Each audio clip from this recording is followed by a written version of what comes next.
네, 무비썸 2부로 돌아왔습니다. 2부에서는 약간의 스포일러 있습니다. 스포일러 걱정되시는 분들은 영화를 보고 영상을 보기를 권해드립니다.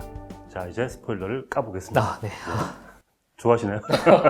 이거 다 피해가려니까 너무 힘들어서. 후반에 이제 여러 가지 이야기들이 펼쳐지는데 그 중에서 가장 충격적인 반전이라고 할 수 있는 것은 안생에게 아이가 한 명 있는데 그 아이는 대체 누구인가에 대한 반전이 한 번 있을 테고 이 소설을 누가 썼던 것인가에 대한 반전, 그리고 마지막에 7월은 어떻게 되었는가, 이 세 가지 중요한 반전이 있는 것 같아요. 그렇다면 이제 여기서 이 모든 이야기가 7월이 쓴 소설이 아니라 안생이 7월이라는 가명을 가지고 쓴 거다 라고 하면 여기서 약간 허점이 하나 있는 게, 그러면 안생은 초반에 왜 자기 소설을 다시 읽나? 우리에게 들려주는 거죠. 나레이터로서. 물론 이해는 돼요.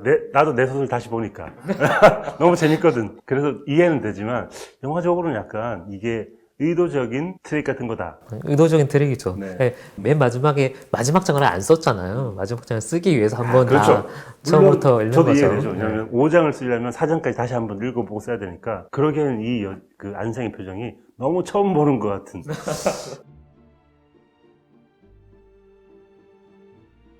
이 영화에서 프롤로그 때부터 얘기를 하잖아요. 27살까지 살고 싶다. 但是安生说一辈子太长了，他只想活到27岁。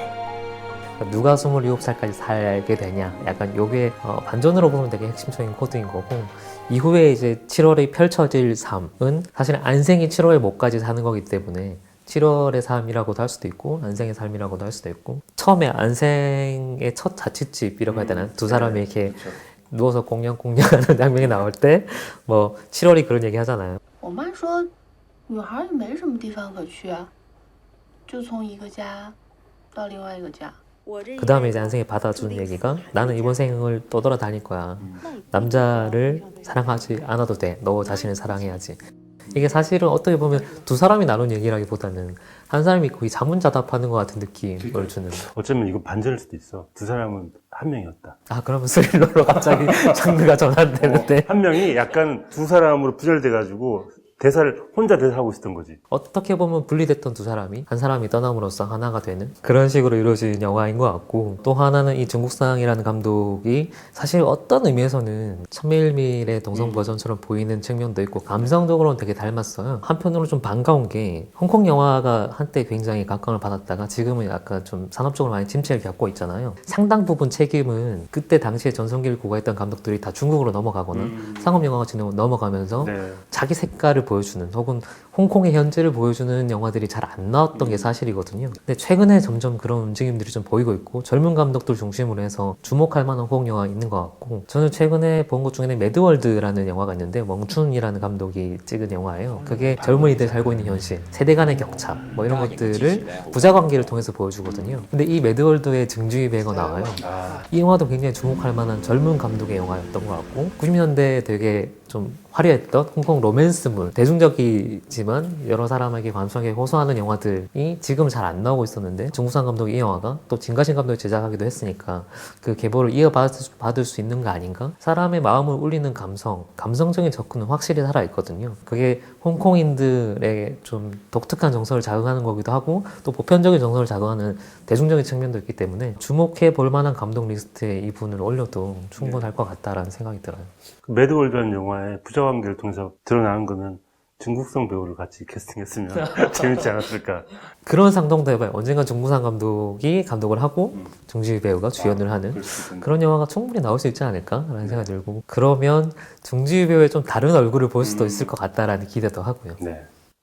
네, 별점과 한 줄 평 시간입니다. 그 어떤 영화보다도 저는 행복함을 느낄 수 있는 그런 영화가 아니었나 생각이 들고요. 제가 그래서 골라온 한 줄 평은, 소설이 할 수 있는 상상, 영화가 줄 수 있는 행복.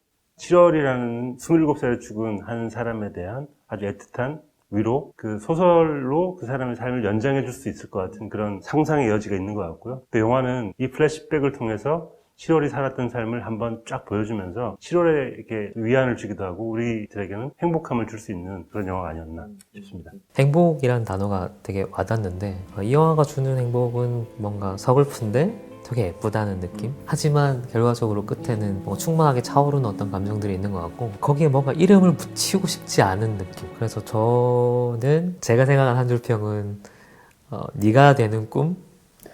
어떻게 보면 되게 전형적이고 식상한 캐릭터이기도 하거든요. 그런 캐릭터에 정말 생기를 부여하는 거는 두 배우의 힘인 것 같고 그게 한 절반. 그래서 정말 절묘한 밸런스의 어떤 영화가 만들어진 것 같은데 그렇게 해서 최종적으로 그냥 제가 느끼는 감상은 그냥 서로가 서로에 대한 꿈을 꿨구나. 우리 지난주 그 연결해서 하는 거 아니죠?